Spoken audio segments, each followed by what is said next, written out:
So Dr. Shalini Rajneesh ma'am joined Indian Administrative Service in the year 1989 as woman topper at the age of 22 years. Ma'am is a gold medalist in BA and MA Psychology. So ma'am has worked in many capacities in Government of India in the Ministries of Finance, Civil Aviation, Shipping, Agriculture and Road Transport. As Principal Secretary to Government, Department of Personal and Administrative Reforms, ma'am steered a revolutionary legislation, that is Karnataka's Guarantee of Services to Citizens Act 2011, popularly known as Sakala. Sakala project has been awarded Prime Minister's Award, Google Innovation Award, National E-Governance Award for outstanding performances in citizen-centric service delivery. As Principal Secretary, Backward Classes Welfare Department, ma'am has conducted first ever social and educational survey of 6 crore people of Karnataka. As Principal Secretary, Health and Family Welfare Department, ma'am has played a proactive role in formulating integrated state health policy and amendment to KPME Act 2007. As Principal Secretary, Primary and Secondary Education Department, ma'am has drafted changes in policy to make learning more qualitative, joyful, interesting and rewarding. At present, ma'am is holding charge of Principal Secretary, Planning Department. And considering ma'am's achievements and contribution towards women empowerment, public administration, the Karnataka State Women's University honored her with Doctorate of Literature. So we once again welcome you to the session, ma'am. Thank you so much. Thank you, ma'am. Thank you, ma'am. Okay. So Shivali, should I start? Yes, ma'am. Okay. Yes, ma'am. So thank you, friends. It's a great pleasure to be connected with you today. I think each one of you is in your room connected, is it? Yes, So ma'am. you're not Yes, sitting in the hall. All right. So Yes, going by the SOPs of social distancing, fine. So a very warm welcome to all our young, bright colleagues to Karnataka cadre. And I'm sure by now you would have got a feel of the cadre.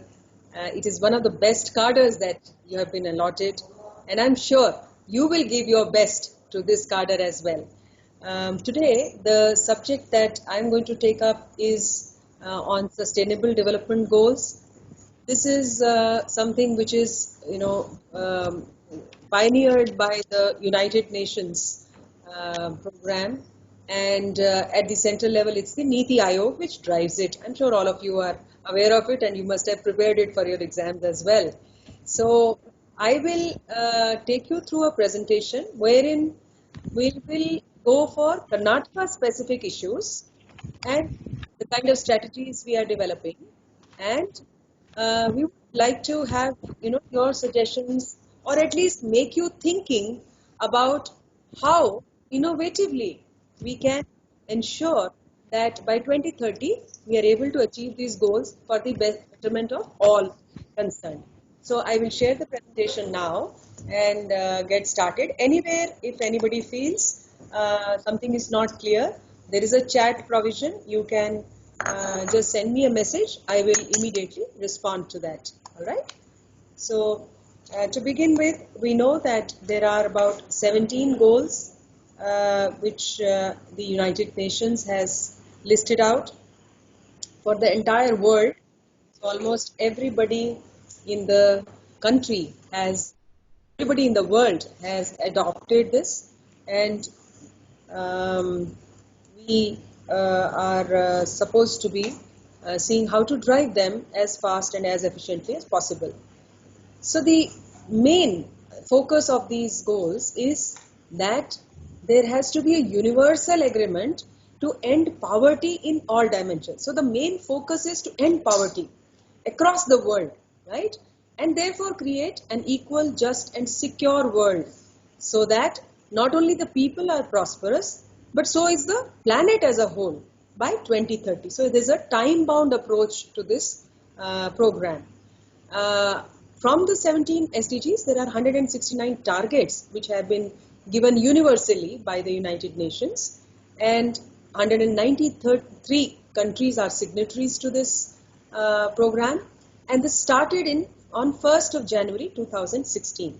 So as you see today, we have almost completed 4 years, and we've got another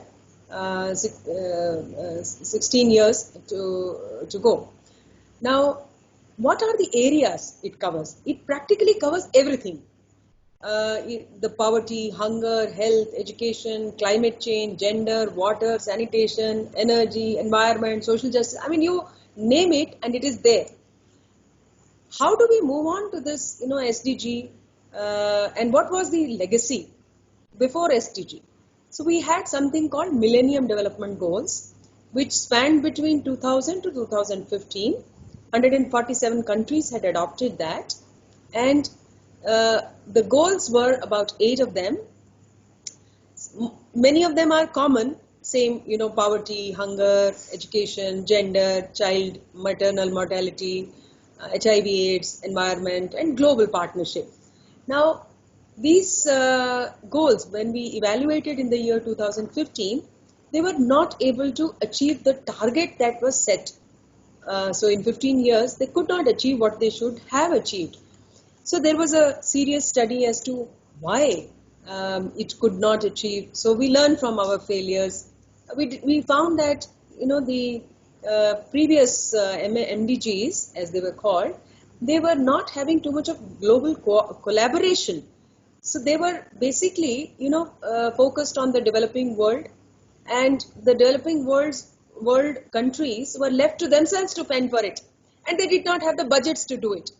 Also, the human rights standards were not set across the world.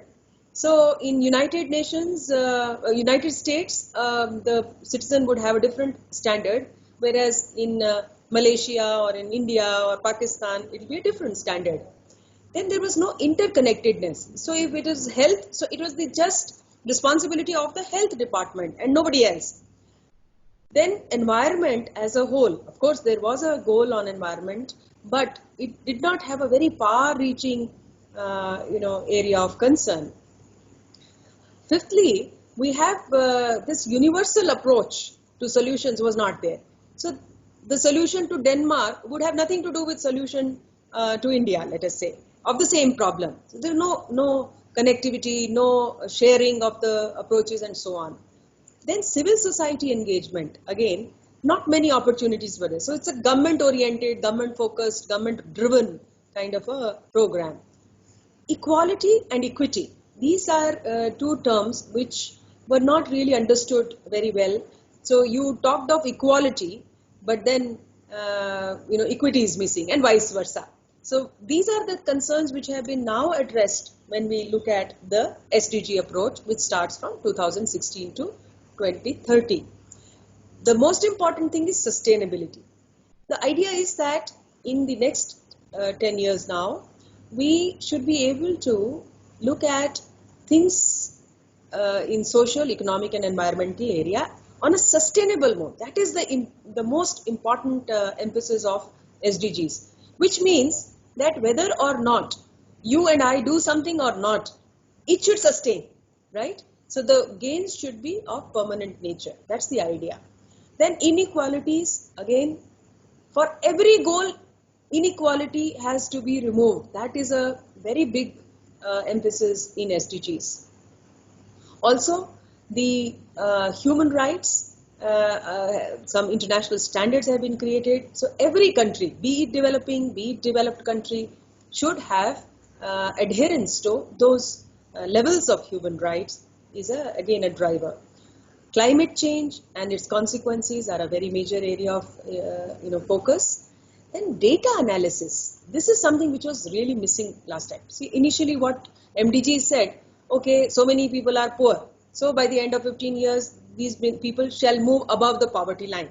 But nobody was really monitoring every now and then what percentage has moved up spatially or in community, or whichever. Disaggregated kind of analysis was not happening. And monitoring also was absent. Therefore, we were not able to achieve them. That is the reverse now in the SDG approach. Global partnership, again, is very important, wherein if something, let us say climate change problem, or today we look at COVID problem. if one country is able to find a vaccine, let us say, should it not be immediately shared with everybody? So it's the same thing. If one country finds problem to say pollution control or something like that, it should be immediately shared with the other countries so that the planet as a whole moves forward. That's the idea and the spirit behind this whole scheme of things. Private sector, the NGOs, the volunteers, they have a large role as stakeholders. And it will be interesting for you. You go to the UNDP, United Nations website, and you say, I support SDG. So they will immediately give you an approval for that, which means, like, a Rotary person carries a badge saying I'm a Rotarian. So you can carry a badge and you can use this wherever you want, on your letterhead or anywhere, and you can support and display this, that I support SDG, which means we want more and more of people to say that I understand SDG and I support SDG, because without people's participation, it will again remain just a government effort. So that's the way UN has opened its gates to every person in the world. So with all this, yes, UN is the inspiration for the well-being of the entire planet. And let's look at the difference between SDG and MDG. There is a number of difference in the goals and indicators and so on, but the most important difference is that in MDG, human development was the focus, whereas in SDG, it is holistic, which means human development along with economic development, social development, and environmental development is the strategy. So unless it is holistic, we will not achieve the full desired results. Also, the bigger difference is that earlier focus was on developing countries, now it's universal, which means to say that it's not that if the Western country, which has a higher per capita income, is the best in everything. It's not so. Maybe their carbon footprints are higher than less developed or developing countries. So there they have to learn probably from other countries. That is how the global partnership happens at an equitable platform.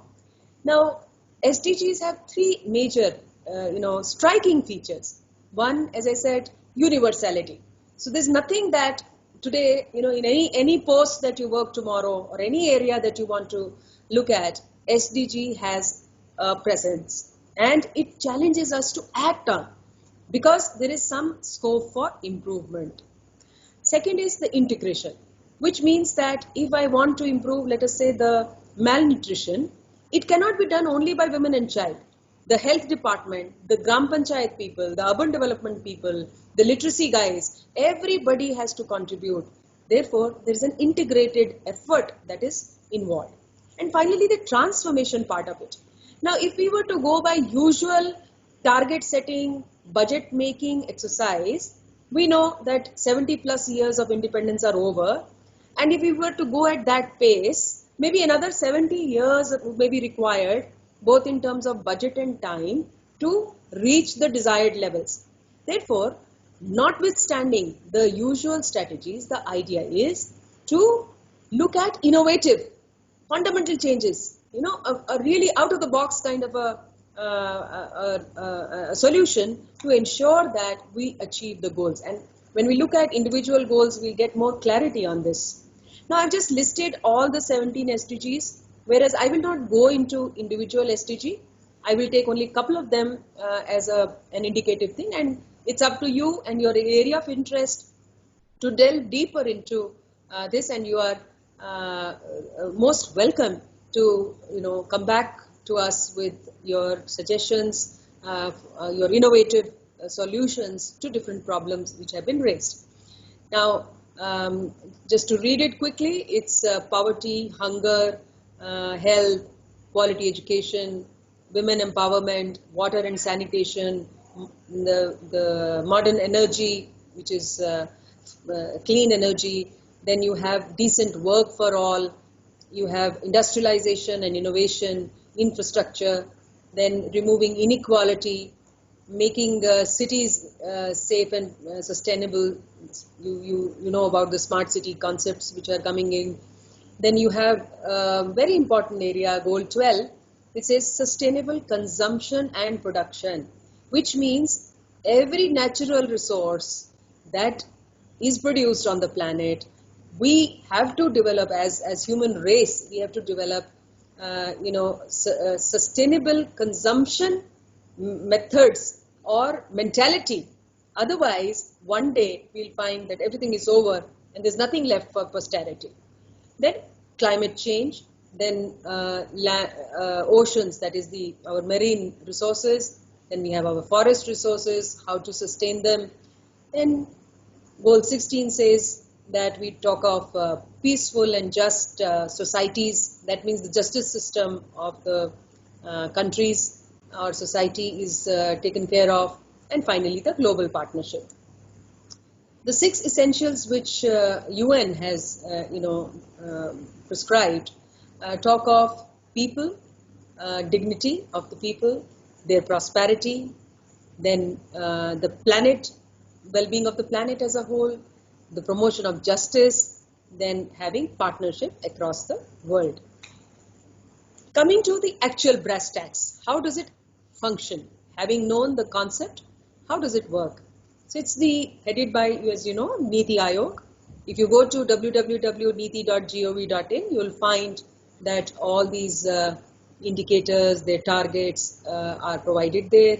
The ranking of the states is there, and they talk of different schemes and programs and where we stand from time to time. The second important stakeholder is the Ministry of Statistics and Program Implementation. This is again something which was missing in MDG, that is, the data sources were not there. For example, today you have seen during COVID situation, the migrant laborers. Now nobody ever had a clue. Who is the person? Where is he coming from? Where is he employed? What is he doing? Whether he has basic amenities or not?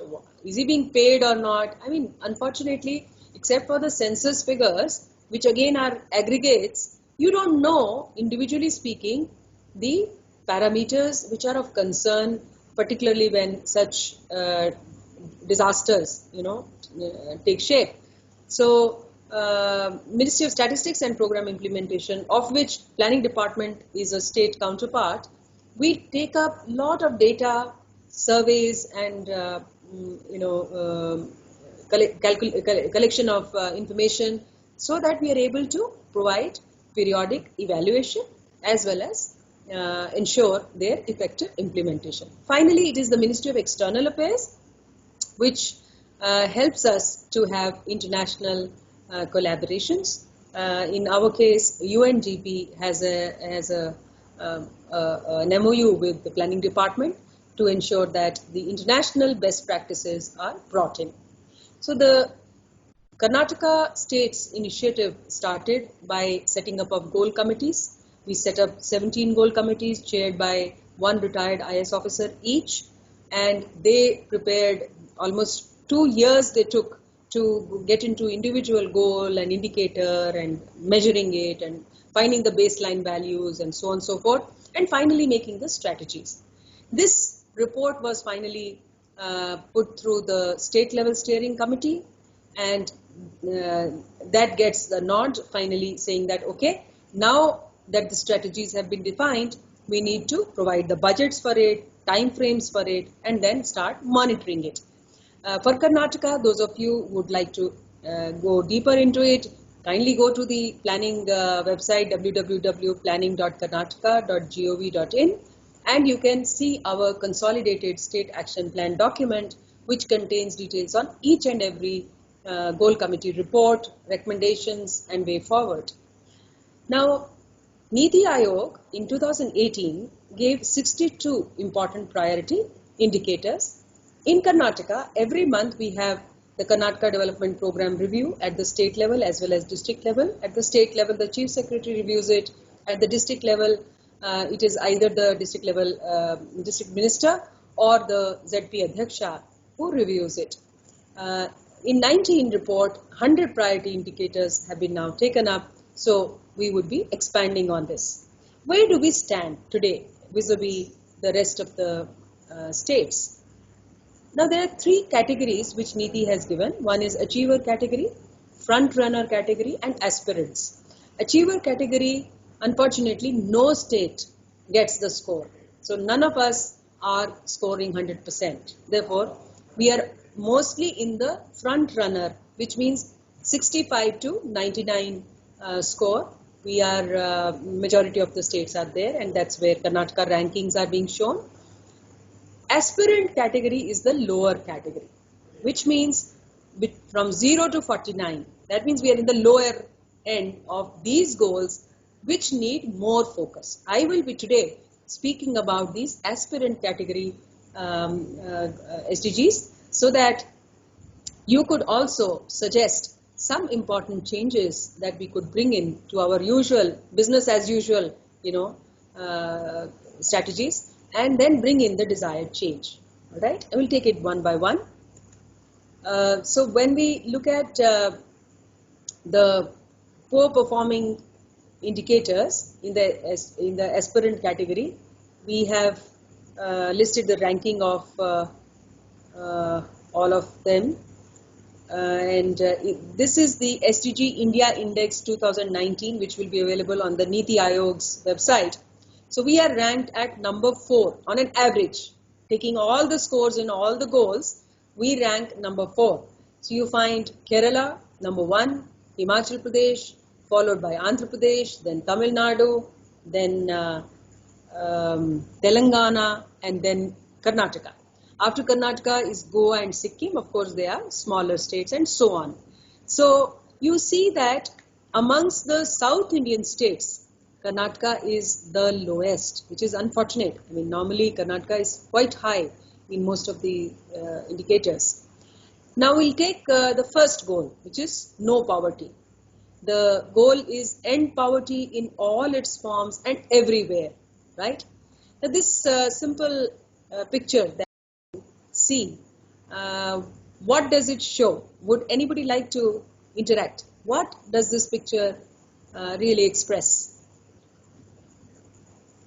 Does it give you ideas on how to solve poverty issues, inequity, inequality? Would anybody like to respond? Ma'am, we need to have some inclusive development. That's right. That is government driven, right? When we say inclusive development, means we have programs for SC, ST or poor people, BPL families, is it not? So that's something government does. But this picture shows something else. Can you make out? If you read the quote. Ma'am, we are not able to see that slide. We are in the first slide actually. Yes, ma'am. We are in the first slide. Still in. Why is it so? Shivaji, Karin? Why this slide? It's going on until which word? Shall we go back or what? Can you? This slide is not visible. You take it again. Why is it? Oh.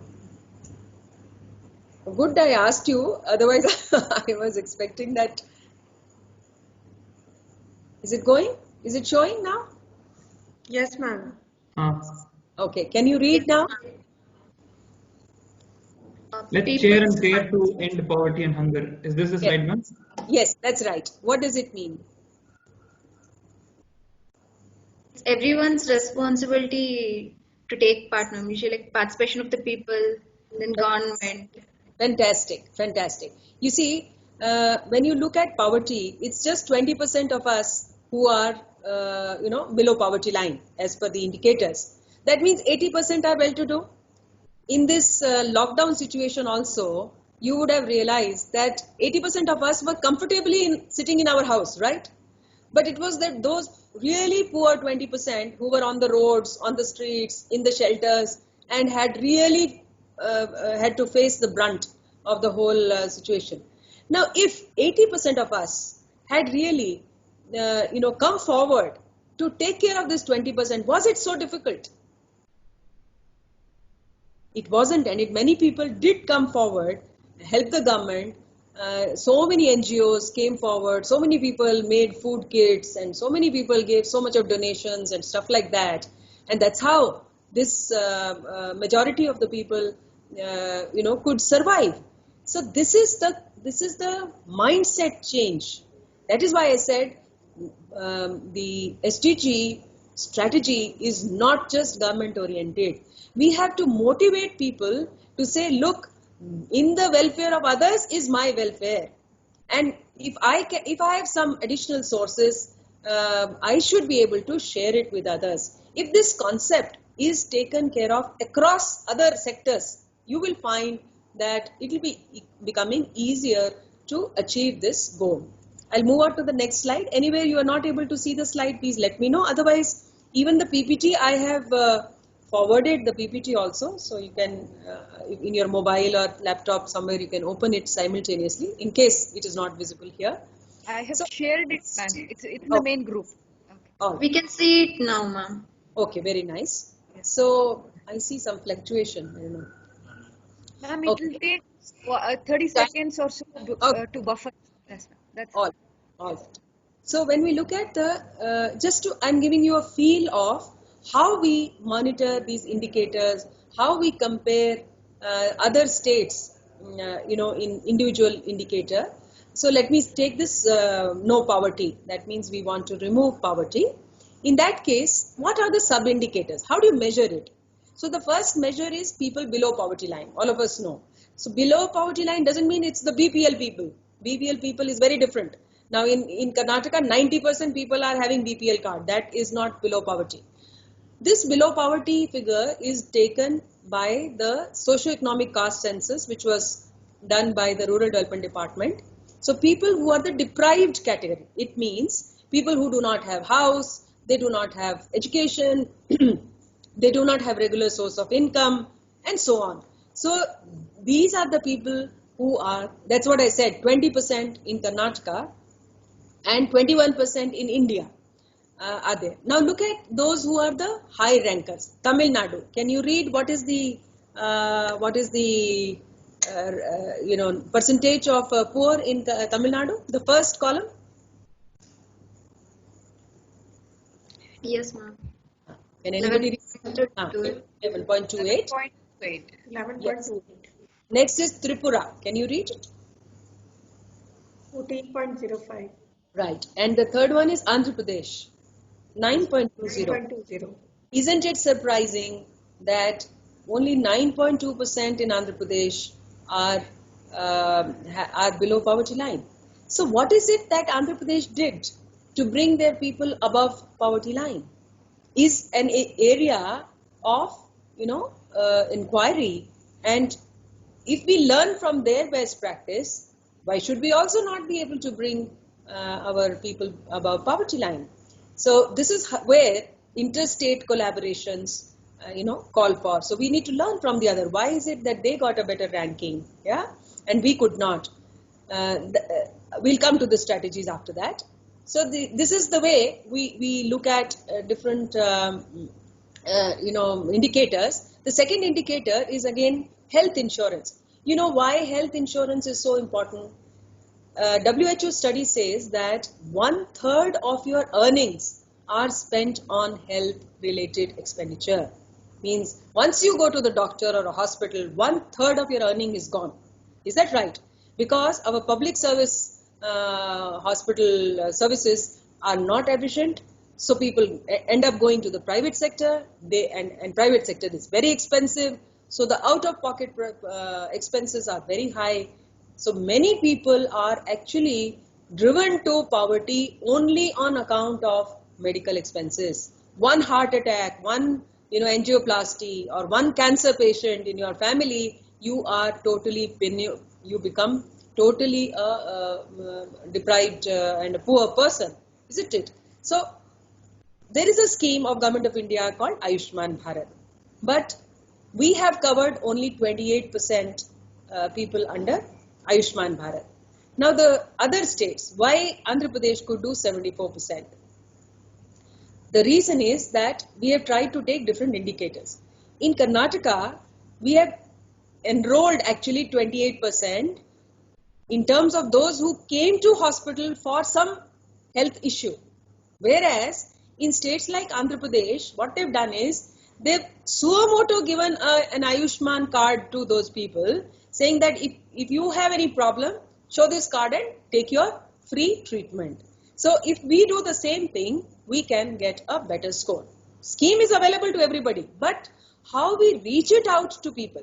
So in this COVID situation also, I used to get so many calls because I was looking at public grievances redressal. They will say that, see, we have BPL card, but the hospital is refusing to give us Ayushman, saying that you don't have the Ayushman enrollment. All right. Whereas every BPL card holder is actually eligible for Ayushman. So those of you who will work in a health department should take a look at this issue and see that we must get this service extended to all the people suo motu. Let us not wait for a calamity or a disease to befall us and then say, okay, now you follow the procedure and now you get the services of the government. NREGA. NREGA is now age-old scheme. Yet 85% of the people who demand employment are getting employment, which means 15% are not getting it. What could be the reason? Would anybody, I'm sure you would have seen how the things work in the village. Why would 15% who would have otherwise got a job card, but they were not given employment? What could be the reason?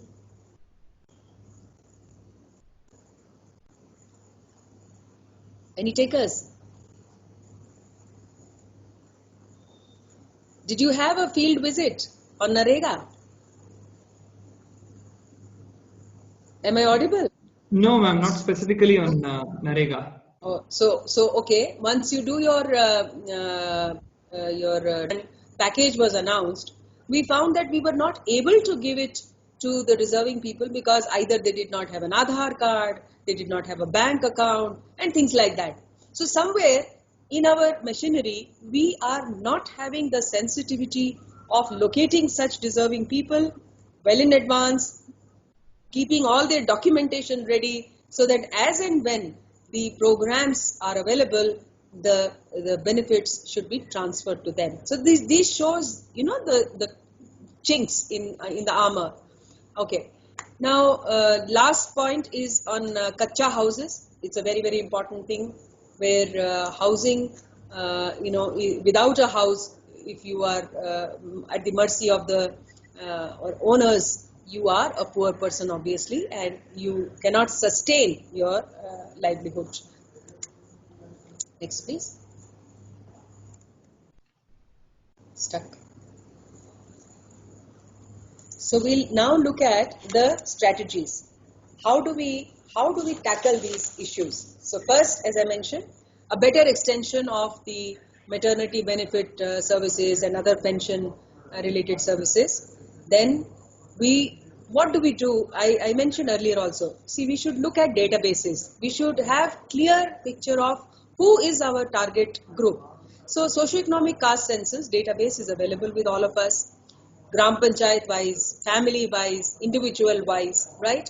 So from that database, if we are able to find out, okay, this family has this deficiency and this scheme of the government of different departments can be extended to them, then obviously an anti-poverty package kind of thing, if it is delivered to those 20% people, certainly they can come up above poverty line. Suppose majority of them, they are given the housing, majority of them are given a NREGA card. At least it takes care of their basic needs, day-to-day needs, and they will certainly move above the deprivation criteria.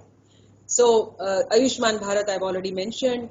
The skilling part is very important so that their income levels. Now, you'll find that when you look at the figures of the manpower, the workers category, agriculture workers, non-agriculture workers, majority of them are non-skilled, unskilled. They are, doing all unskilled work. But if only we had given them proper skilling based on demand of the market, certainly their income levels will move up. They will come out of the poverty line. Okay. Let's move on to the second goal, which is zero hunger. Now, basically, we should ensure that everybody has enough to eat. Now, in the first criteria, Can somebody read out for me? If you can, it's just my way of checking whether you are able to see the screen. Yes, ma'am. Performance of Karnataka versus India for SDG 2. Yeah, Zero the hunger. indicator. Goa it is 1.06. Ratio What of is rural the first indicator? First indicator. What is the ratio of rural households covered under PDS to rural households where monthly income of highest earning member is less than 5,000. right? Uh, Now you know what is the poor family this thing cutoff line for the income as per Narega or what is the BPL family income prescribed as per annum? Any idea? Different schemes have a income criteria saying that below this income somebody will be termed as a poor person and therefore will get the benefits like PDS, ration card. Okay. So in this case, 5,000 per month means 60,000, right? 60,000 per annum. Is that right? Yes, ma'am. Yeah.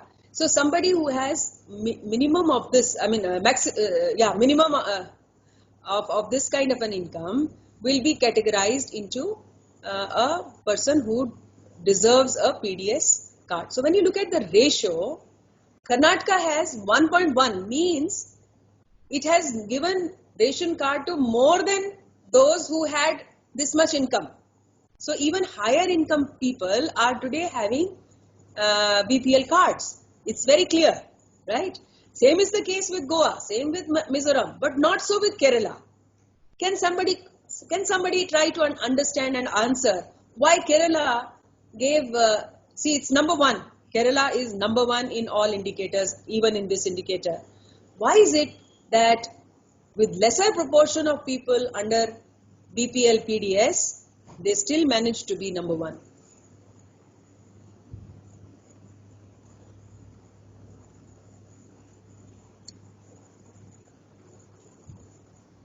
So always it is not more the better.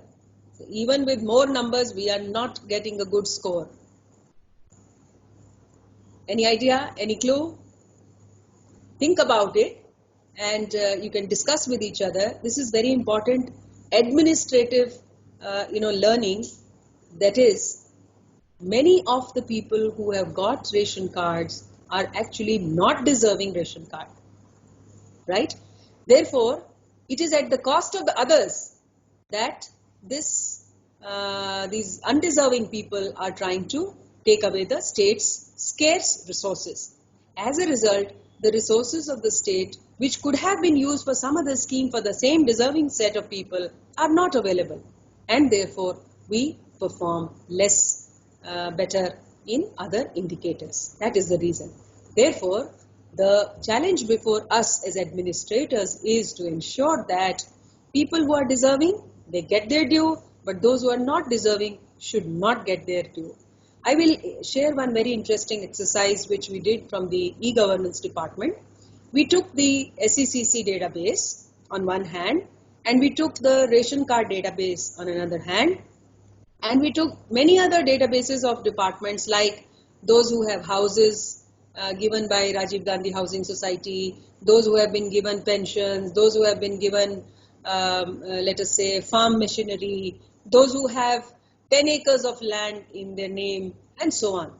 You will be surprised to know that the 50% of the people who were shown as the economically deprived category were actually having one or the other benefit which we could decipher from another database. Because these databases were not speaking to each other, each department maintains its own sacrosanct numbers. As a result, some undeserving people continue to take advantages.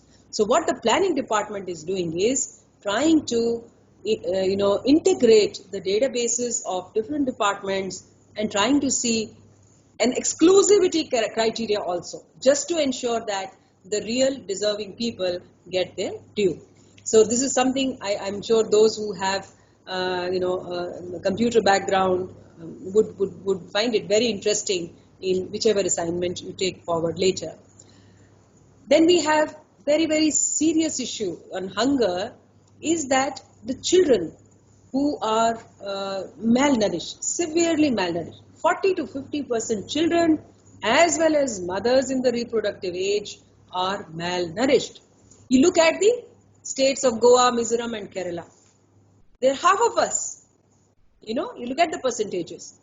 If we are, let us say, 50% pregnant women who are anemic, India, all India level, 45% Karnataka. But you look at Goa, Mizoram and Kerala, they are at 20s, all right, half of us. Why?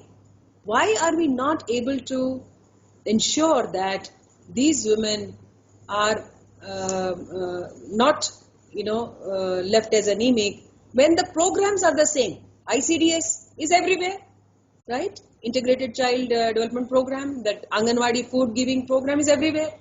Somewhere in our implementation, we are not reaching out to the right persons. As a result, the concerned target group is not getting the benefit. I'll share one good practice on nutrition later. It's a World Bank project, and that is something which we are trying to now replicate on this. The last important indicator is productivity. Now you'll be surprised to know that many of our areas which are actually irrigated are not having as much productivity as sometimes in the rain-fed area also. So overall productivity figures in wheat, rice and all is lower than the average in some of the areas, and we need to see that how best agricultural technologies could be utilized. Now this graph, that map that I'm showing, I hope everybody is able to see this, shows stunting and wasting. Those of you who are familiar with the map of Karnataka, can you say which are those red districts which are in both the maps, stunting and wasting? I hope everybody understands what is stunting and what is wasting. Yes, ma'am. Can somebody explain what is stunting, what is wasting? Stunting is low height per age, and wasting is low weight per height. Excellent. So, can you see the districts which are common in both? Yes, ma'am. Can you read them out? Which are those districts? Those are Gulbarga, Yes. Raichur and Yadgir. Yes. And then down. You can see one in the. Okay. So these are all, we call them Hyderabad Karnataka or Kalyan Karnataka now. They are the most backward in all indicators, right? And they're always in the red. Any indicator you take, they are always in the red. So now the strategy from us is that we should focus on this. So what we did, there was a World Bank project wherein they wanted to improve the malnutrition status of these. Two districts were taken, Raichur and Gulbarga, and they opted for a multi-pronged strategy, which means presently we just say that okay, Anganwadi worker is giving the food item, that's enough, the nutrition will improve. But in this World Bank project, they said, no, we want one young lady from the village to be trained as a volunteer who will do multi-pronged training and awareness building among the adolescent girls, among the children, among the mothers, among the pregnant women, about how important it is to be nourished well, and what are the healthy practices they should follow. Simple things like even cleaning of hands, okay, using of toilets, or taking clean drinking water, and then of course eating local food which has good elements of protein, calcium, balanced diet, and so on. So very, very simple methods of IEC were prepared. I am sharing it in English, but it was done in Kannada. And the results were amazing. We found that a huge improvement happened in terms of malnutrition. So the lesson we draw is that if we were to leave malnutrition problem to only women and child department, it will never get solved. It is only when the rural development department as a whole, with wings of health, education, water supply, everybody joins hands for this sector of people, the things will improve. So we are now looking at multi-pronged strategy to improve nutrition. This is a map I'm showing about the yield of the rice crop, and where all we have the low yields. You can see the map later on. So the idea is again that instead of my focusing my energy on the entire state, I should focus energy on those districts which are showing lesser productivity. I should look at the best practices and the best programs and schemes reaching them. So I've already explained the different strategies we are talking about on improving both agricultural productivity on one side and then consumption part of it from the other side. I'm taking you now to goal 5, which is gender equality. What does the picture say?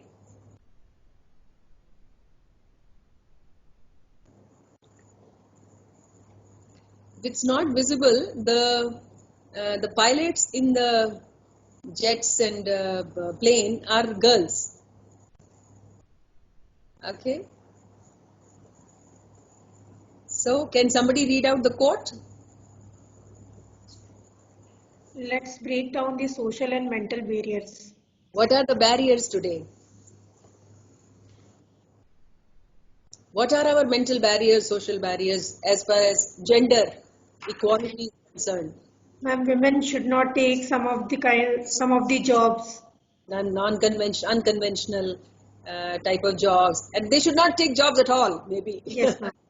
So, when we start treating them as equal partners, when we start mentally accepting that they also should be given opportunities and they have the talent to grow as well as anybody else, half the problem is solved, right?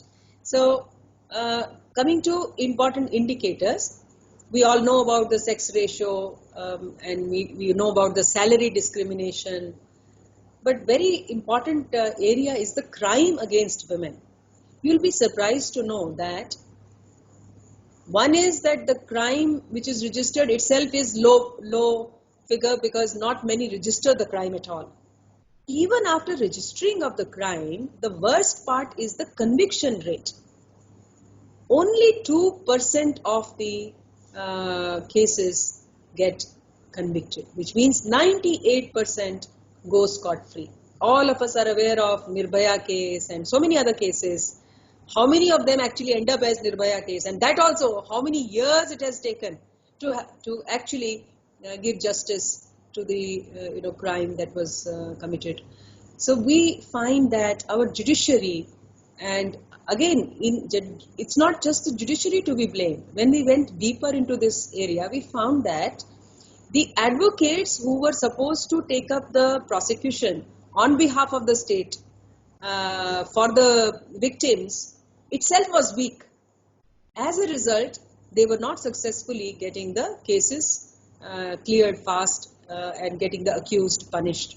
So the government of Karnataka took a very bold decision wherein they've recruited more of women, senior prosecutors as government prosecutors to take care of these gender-based cases so that we find more sensitivity in getting the the cases resolved at the earliest.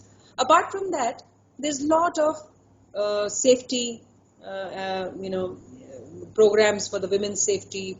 This particular budget of this year, if you all can have a look, talks of gender for the first time, as a separate chapter.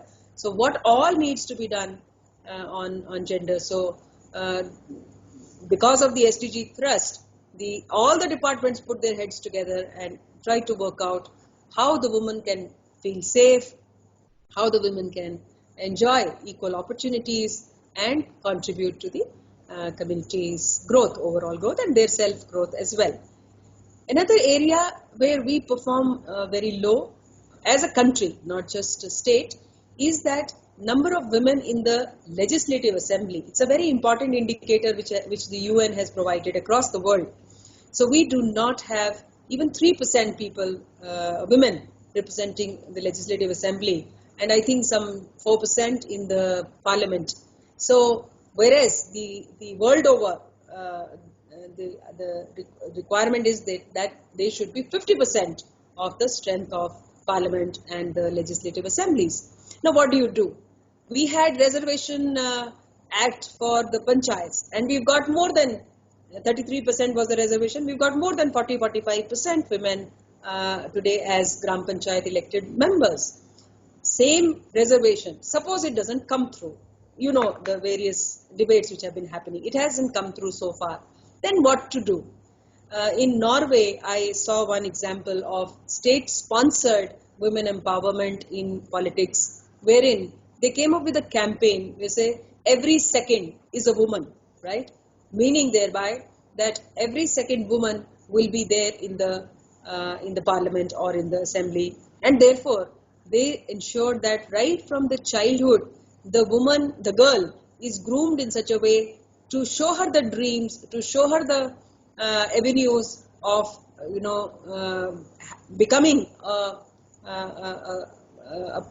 politically active person, and if he or she has that talent, they encourage in many ways to fight. So elections are fought on equal ground, but because they are groomed so well, they are supported in many ways, they end up winning the election seats, and the political parties also have also voluntarily done that, to give the tickets to the women and so on. So this just shows that not every change requires a legislation. There are many things where if we change the mindset, if we change the public opinion, then the results show for themselves.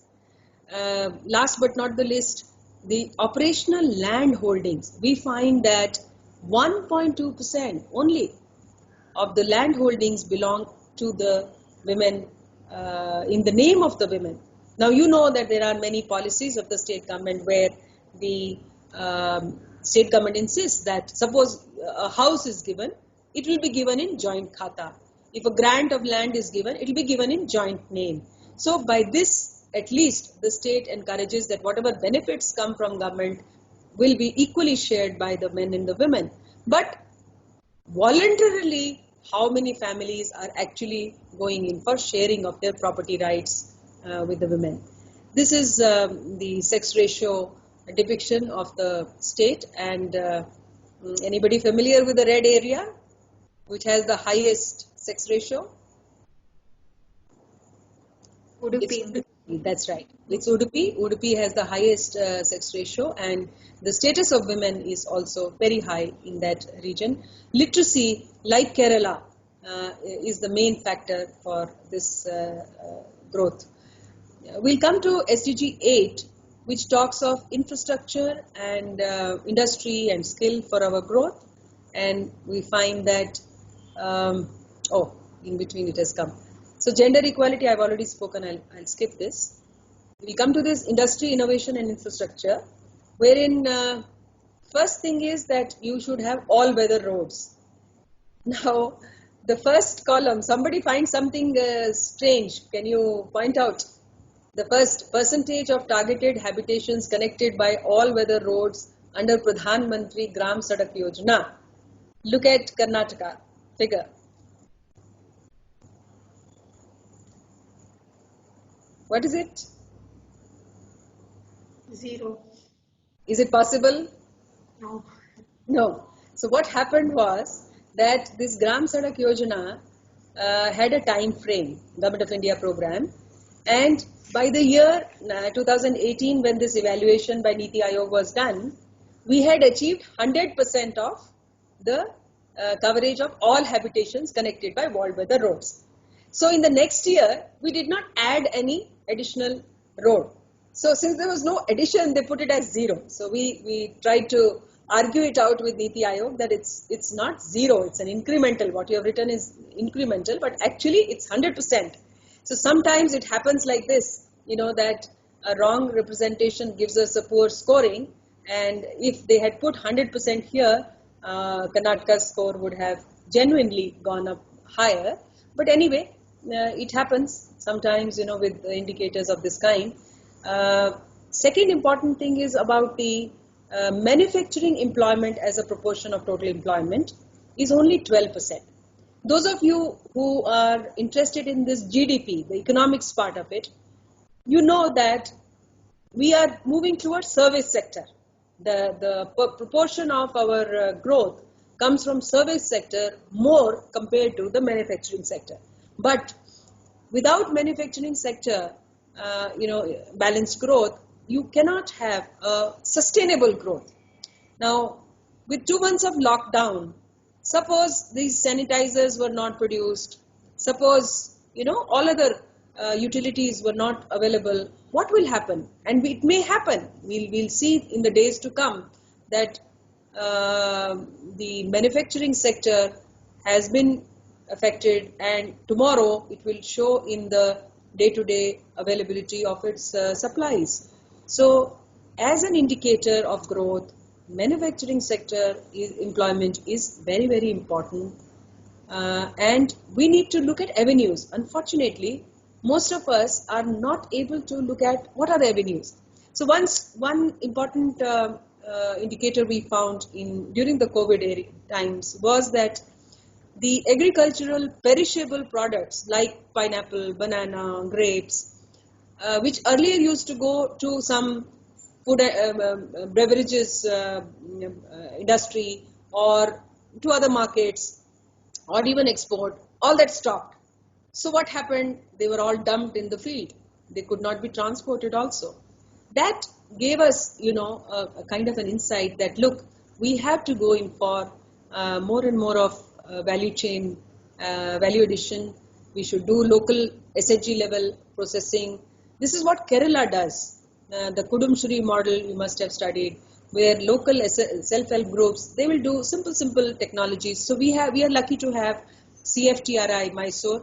You're all in Mysore if time permits and if conditions permit. Please do go have a look at CFTRI. They've come up with thousands of technologies where you can easily process. Suppose we grow chili. So you dry them, sun dry, simple sun dry, like pineapple. You make them into slices and simple sun dry or sugar coat. And the shelf life gets increased and also the cost of that item improves. Then the question comes marketing. So even if you produce locally, how do you market? That is one very big challenge which we had not been able to provide, which in turn discouraged people from getting into the manufacturing and value addition part.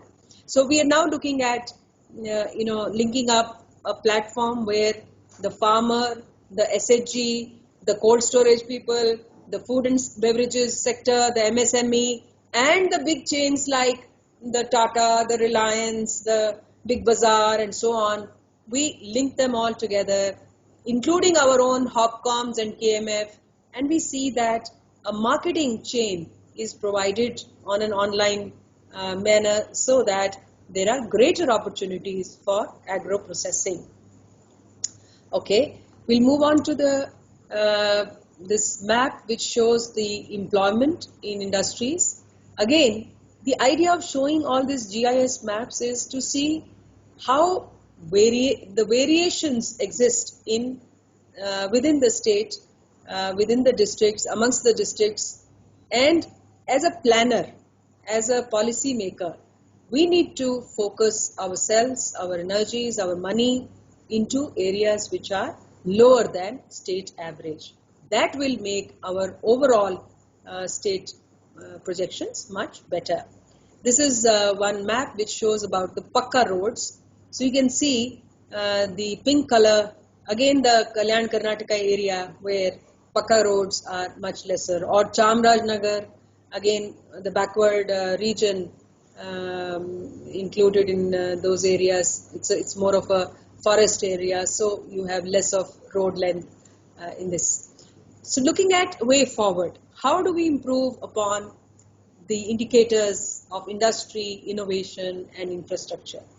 Now, one is usual budgetary method. So you give money for this road project, that road project, and so on. Another is PPP model, right? Similarly, one is usual industry model. Another is going for startups, okay?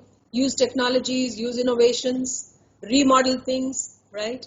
Then transport, again, we have different ways of doing it now. Earlier, we used to emphasize on public transport.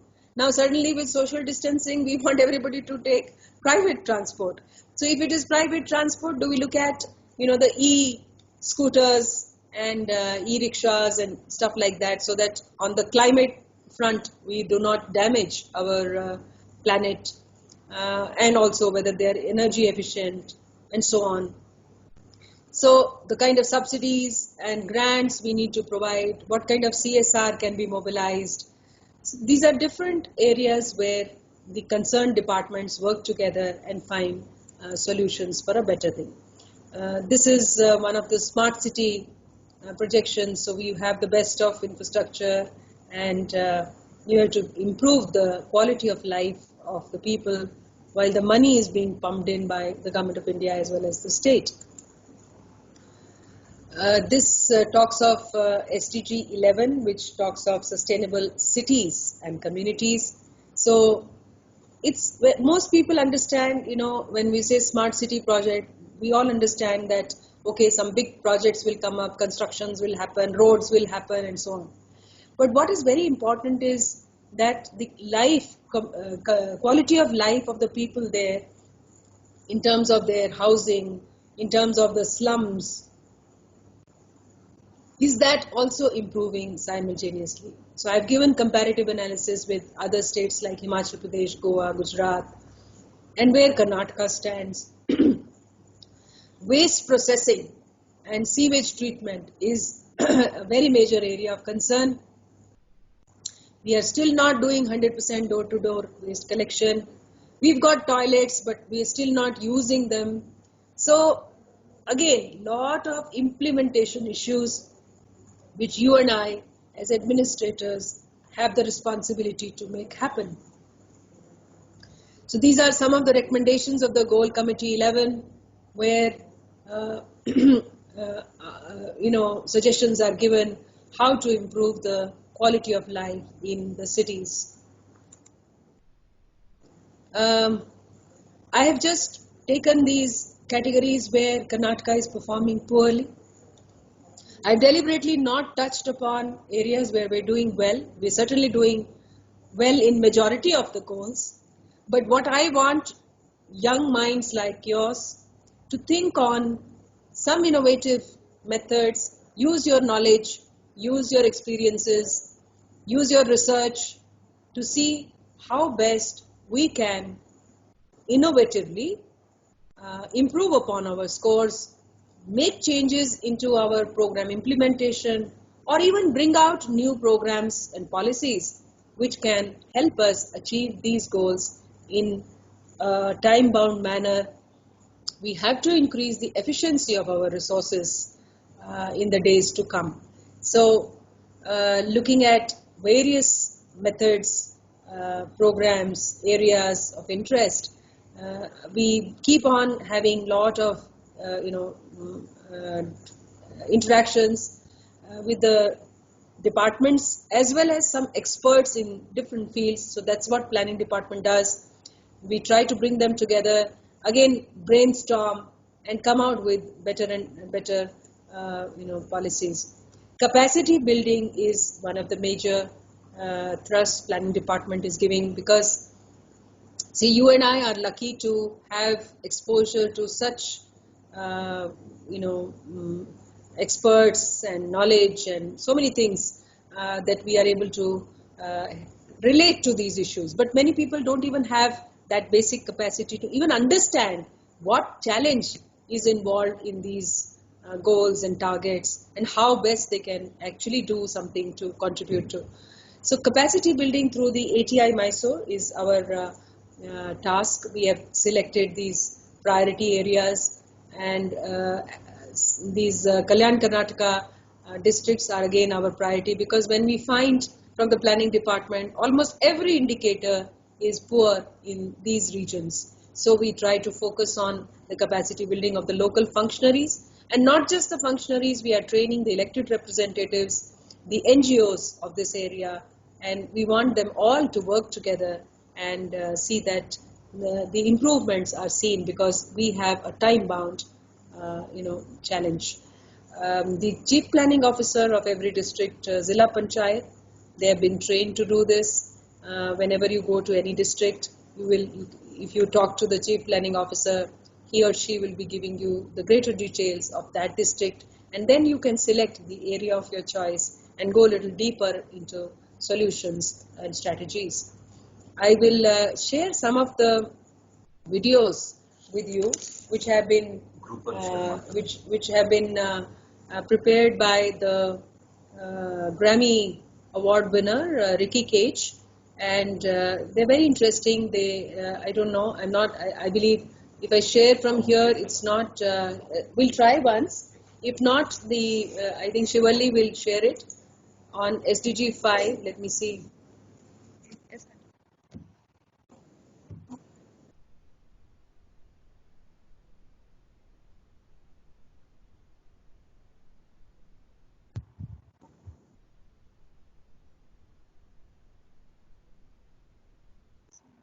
Can you see this? Can you see the video? No, No, ma'am. ma'am. No, ma'am. Okay, so then I think Shivalli will share these videos. There's some interesting videos. I've shared the English ones, but we have made it in Kannada. They're all there on my website as well. And if any one of you has that kind of an interest of coming up with good creatives, please do share with us. We'll convert it into audio, visual, templates, and then try and disseminate to people. Some of the best practices, I just thought, just a couple of them, I'll take 5 minutes to share. One is about these lakes rejuvenation. So we used the remote sensing application center data to find out which of the water bodies are silted up, and then we tried to involve Art of Living and many other NGOs. There's a scheme of the government where it is called Kere Sanjeevani. So the diesel is given to those who bring out their JCBs. So we told the PWD contractors that you bring your JCBs and you take the diesel and you take away the sand from or the silt from the tanks, and even the river beds. You know that the rains, when heavy rains we get, many of the riverbeds get flooded, and most of the riverbeds have got silted up because there is no desiltation done so far. So we have been pinpointedly getting the data on where the silt is there, and therefore these people can be, NGOs can be clubbed. And in many places we had this Bharatiya Jain Sangha in Raichur and Yadgir particularly. So the agriculture department brought in the tractors of the farmers. These JCB was given by the NGO. Diesel was given by the minor irrigation department. And once the desiltation happened, the tractors were taking away the silt to their farms before the sowing happened. So this was win-win situation. We got rid of the extra silt, and the farmers got good fertile land or soil. We look at afforestation. Again, we have lot of area which is to be afforested. The concern is that the forest department territorial does not have good amount of funds. So we told them to have dovetail their requirements with NREGA, and NREGA has this component of line departments doing the work. So because in territorial area they don't allow the others to come in, so there's something called joint forest management committees. The local tribals or the local forest dwellers, they get the work, they get the job, and at NREGA rates, and the forest department will do the supervision, because the security of the forest is also important.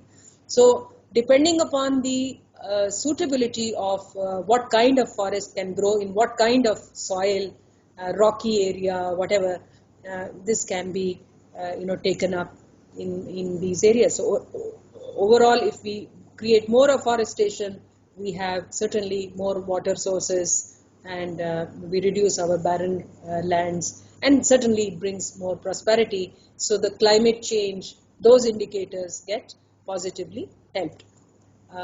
These are some of the sample districts where we have gone in by selecting survey number wise, village wise data. So the remote sensing data is so very minutely, accurately available that we can make plans. Sitting here, we can make plans and then give it to the panchayats and the forest people to follow. This is a map of Chamrajnagar district. So within the forest area, we can see where it has got degraded and which needs to be filled up. So you have those seed balls technology. So where you can't reach, you can even throw seed balls with drones. So different technologies are available. Another initiative came from Rotary Club, where they said that they will take up 1 crore sapling plantation. So we tried to put the Zilla Panchayats with them, and the NRLM, which is the National Rural Livelihood Mission. So women groups, they prepared the seed balls or raised the saplings, and they were then planted with the participation of the local people. IEC material, as you say, is very important, because for whom we are preparing the poster should understand. It should have less of text. It should have more of, the picture should convey the idea, and it should stay in your mind. Visuals stay in your mind for long. So we have been trying to invite many people into this, and that's why I said, if any one of you also can come out with some good idea, we can convert it into posters. And these days, social media is one of the best mediums to propagate ideas, and it picks up very fast. So the pictures that I've shown to you have also been done, some of them by children, some of them by artists, and that they convey a lot to make SDGs a very simple thing. The idea is, I've explained to you in a very technical manner, because as an administrator, we need to know the nitty-gritty of it. But as a common man, what they need to identify with this, that SDG is for their good, right? So we've already spoken about the malnutrition thing. And last, I think we'll talk about the big data analytics. While taking most of these indicators, I've told you that without database analysis, you can't handle such a huge proportion of problem. So we have got an MOU with IIITB and Public Affairs Center in Bangalore, and we put different databases of different departments into e-governance platform. From there, the IIITB the center, they pick up the data and they do analysis for us in the areas we want them to do for various SDG goals. So where are the areas where we require intervention, both spatially and technically, and then based on that we advise different departments to go for specific interventions. Recently, during COVID situation, we had this internship program, invites given to the youngsters, the young scholars, postgraduate people, and there are about 500 odd youngsters who are highly qualified. Some are PhD students and some are data science students and MBAs and so on. So they've all come forward to do this internship with us. What we've done is we've put them to through different webinars and different issues, problems we have raised before them, and we've told them to select one or the other area. The internship is going to be online because you can't expect people to move around. We provide a database to them based on their subject of selection, and they will do further analytics on it. They will do international research, again online, and they will come up with recommendations or suggestions and so on. So the idea is to infuse again stakeholders partnership, that too especially the youngsters partnership, brilliant scholarly partnership and see how best we can answer various questions that today we face the situation. So we have also created an idea platform on the planning department website, and I would urge most of you to take your time, go to the planning department, www.planning.karnataka.gov.in, and go on to this idea platform and just look at the questions that we have raised on various SDG issues and see whether you can contribute any idea on how to solve the problems in the days to come. So that will be a very good recap of today's lecture, and I'm sure wherever you work, in whichever assignment you work, SDG is going to be part and parcel of your program design, program implementation and monitoring. So was it very dull, very long, very heavy? No, it was quite It interesting. was good. That's good, ma'am. Okay, great. So I'm very happy. If there is some question, anything that you want me to answer. Ma'am, I have posted one question on the chat. Okay, you can repeat. Ma'am, in some of the slides, I saw that Karnataka scores very low, that is 10.32% as compared to other states in internet subscriber per 100 people. So, why is it so low? It's Very good observation. As I mentioned to you about that all-weather road data, right? There has been similar goof up in the Niti Aayog because we challenged through the Chief Secretary to the CEO Niti that Karnataka is one of the highest actually. So we took the figures from the BSNL and Airtel and others and showed it to them. But unfortunately, by that time, they had released in the report. But very good observation. This was wrongly depicted. We are certainly one of the highest in internet connectivity and usage. In fact, during the COVID thing also, the majority of the online users have been from Karnataka. Yeah. Any other question? Yes, ma'am. I have a question. Yes. Ma'am, we are speaking about United Nations visions and ideas which are applicable to all the countries. Yeah. And as a state government, when we are implementing its visions, are the local bodies and the lowermost functionaries aligned to our ideas, and do they know that they are being part of sustainable development goals, and are they aware of the importance also, ma'am? Absolutely. You see, although we say it is United Nations concept, but it is a kind of a joint effort, you see, and there is a consensus on it. All the countries, all the people have actually consented because they're so universal. You see, who will tell me which Gram Panchayat functionary will say that there should be no poverty? Who will say there should be no hunger? Right? They are Yes. so humanistic, they're so realistic that everybody agrees to that. However, as you rightly pointed out, it's been kind of a top-down exercise. So United Nations or the heads of the nations, they decided, then Niti decided, and then it came down to the state. And at the state level also, it's these goal committees with the state level officers and functionaries, they decided.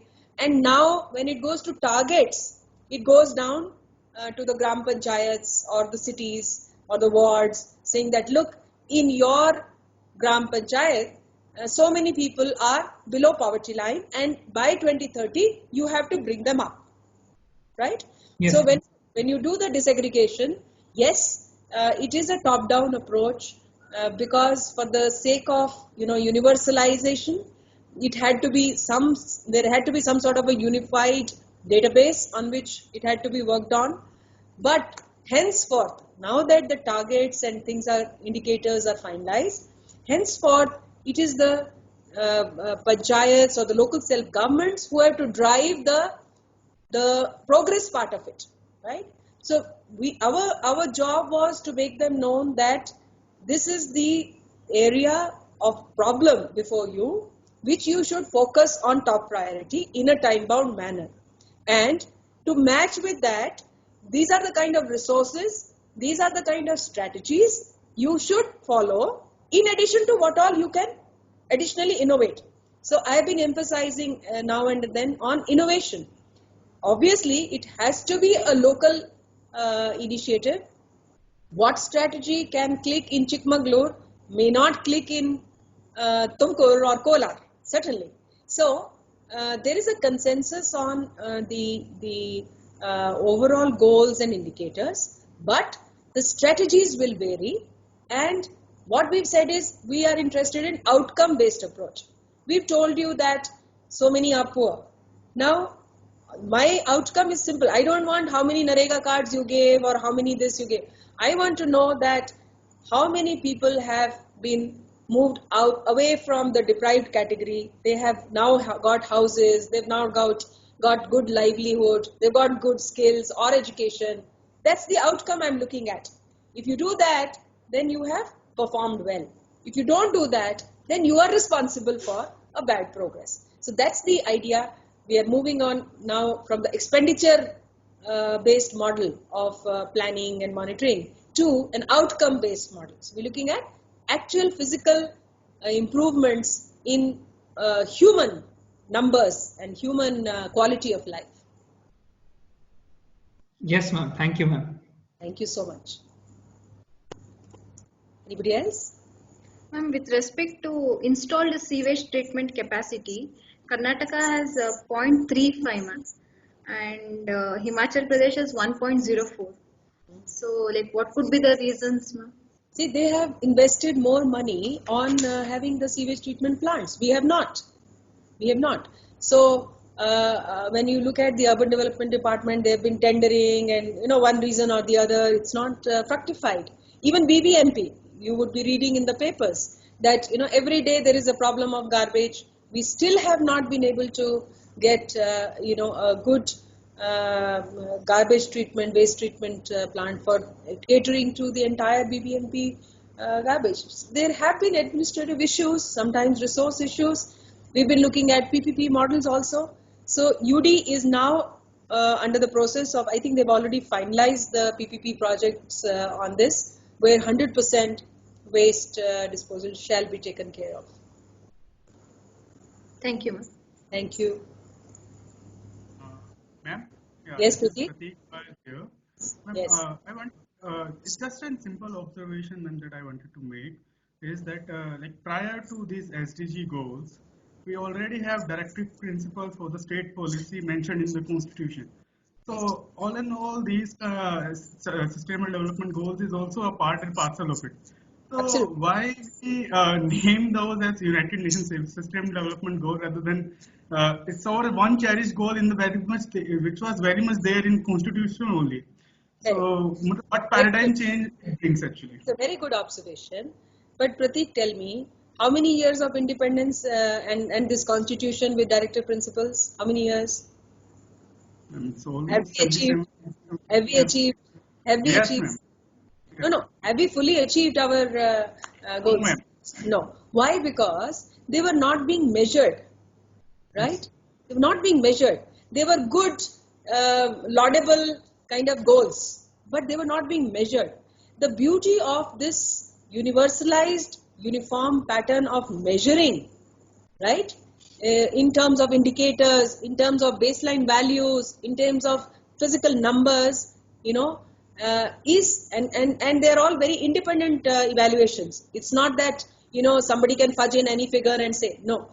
There are independent evaluations that helps us achieve progress in real terms and in a time-bound manner. So that's the major difference, and that is why all the nations agreed to it. You see, they were doing it anyway at their own level, but as a world, we were not doing it. We were not measuring. Some countries were doing better, some countries were not doing better. But here we decided, yes, let us measure, so that another advantage of measuring it across the world is that if I find that Brazil is doing something better, Yeah, and it's all in the open. You go to the United Nations website, you will see all indicators are so transparent, right? So you can always contact them and say, look, what did you do? In micro irrigation, Israel has done something. We can go and ask them. This is global partnership. This is knowledge sharing. So if we don't do that and we keep leveraging to our own resources, we will again be where we are, or we will not be able to improve our pace. So the very idea of this broad platform, making it measurable and therefore achievable, is what is the difference. Otherwise, yes, you're right. It's the same principles, and that's why I said nobody questions them, because they're also acceptable. Thank you, ma'am. Very good observation. Thank you, Pratik. Anybody else wants to share a thought? So those who have not spoken, at least give your introduction. Let me. Ma'am, Rahul here. Yes. Ma'am, I had a doubt regarding the targets provided by SDGs, or in that matter in SDS, etc. Ma'am, generally they're all evaluated based on a standard scale where countries say such as Scandinavian countries is in the same race as say sub-Saharan countries, because of which we'll not be able to appreciate the incremental change which they have undertaken. So do you think it is right to have everyone on the same scale, or to have these incremental changes? Because in India also, I think the aspirational districts, the incremental changes is being considered, and a district will feel proud as in we have improved. Okay, I'll just say the reverse. You see, we as a world, or all nations, have put our target as something like 100% at the end of 2030. So whether it is removing poverty, or it is removing hunger, or any other thing, right? So we want to reach 100%. That means we want the ideal condition to be achieved by all countries. Now, the relative difference between India or US or Scandinavia or Sub-Saharan is for that country to work out on. So, if in any goal I am today at 80%, let's say 80% of toilets are there, right? So I have my gap of 20%. Another sub-Saharan country may be at 40%. So their gap is at 60%. Yes. Right? So they have to now make their strategies in such a way that in 10 years they will cover up the gap of 60%, whereas I will cover up the gap of 20%. You get the point?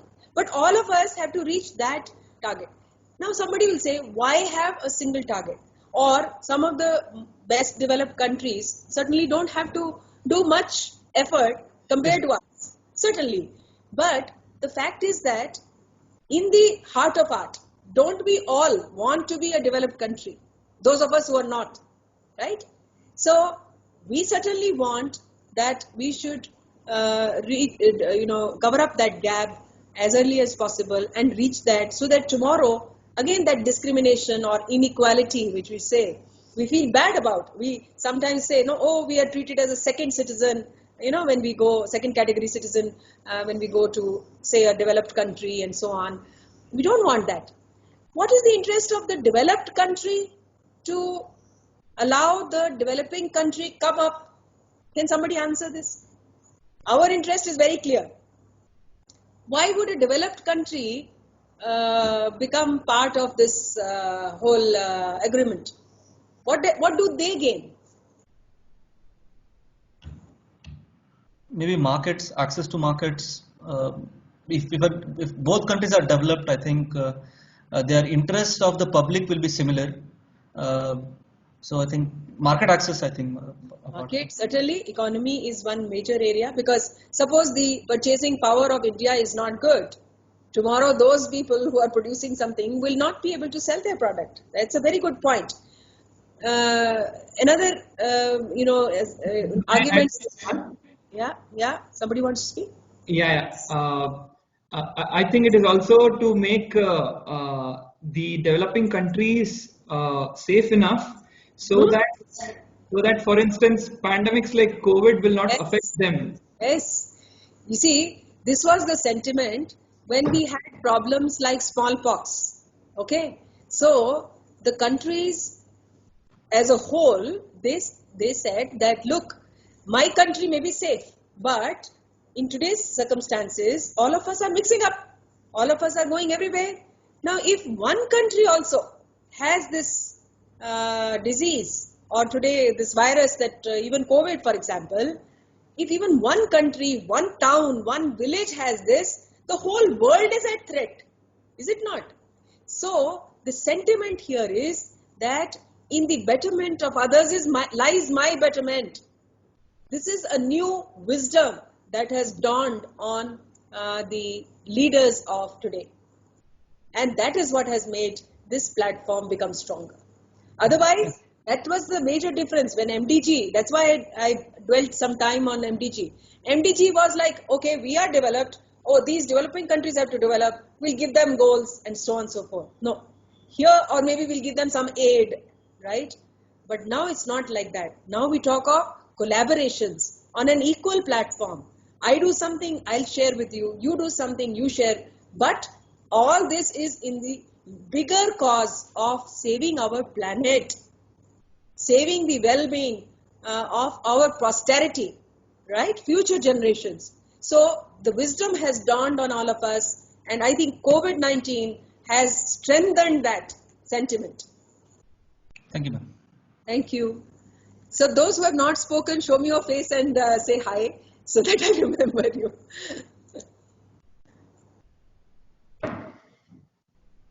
Huh? Yes. Akash. I'm Akash. Hi Akash. Good to see you. I'm good, man. How are you, man? Good, good. Alok. Hi, ma'am. Alok. Sleeping? No. Okay. Yeah, Mona. Hi. Hello, ma'am. Yeah, did it make sense to you? Yes, ma'am, it was very good presentation. We liked it. Very nice to see you. Anybody else who's left? Can't see on the screen. Shivali, over to you. If everybody is interacted, I'm done. You have to unmute, Shivali. I have only Yashwant to come online and say hello to you, ma'am. Once he does, then I think I'll ask them if Hello, they ma'am. have questions. Yes. Hello, ma'am. Yes, yes, Yashwant. Hello. Nice to see you. Okay. Attendance taken. Okay. True, ma'am. But otherwise, everybody is attentive, ma'am. It was your class. They were eagerly waiting for your class. I'm sure all classes are good.